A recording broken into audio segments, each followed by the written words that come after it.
వ్యవసాయానికి అవసరమైనటువంటి ఎరువులు, విత్తనాలు సరైనటువంటి సరఫరా జరగక ఈరోజు కూడా లైన్లో పెద్ద సంఖ్యలో రైతు సోదరులందరూ అనేక రకాలుగా ఎరువుల కోసం ఇబ్బంది పడుతున్నటువంటి వైనం వీళ్ళ రాష్ట్రంలో ఉంది.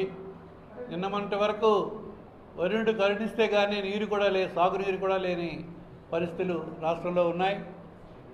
మరి ఇటువంటి పరిస్థితులన్నీ ఆయన అధ్యయనం చేయడం మాని మరి యంత్ర పరికరాల మీద మధ్యవర్తిత్వం చేసి జిఎం రాజమోహన్ గారిపై ఒత్తిడిచ్చి అగ్రో జిఎం పైన మరి తనకు వ్యక్తిగతంగా వాళ్ళకి లాభం చేకూరే విధంగా వారికి యంత్ర కొనుగోలు పరికరాల కొనుగోలుపై మరి మధ్యవర్తిత్వం చేయమని చెప్పి జిఎం గారికి ఆదేశించిన మీదట ఆయన దాన్ని సున్నితంగా తిరస్కరించి సెలవుపై ఆయన వెళ్ళిపోయినటువంటి వైనం ఈవేళ అతని తాలూకా అవినీతికి అద్దం పడుతోంది.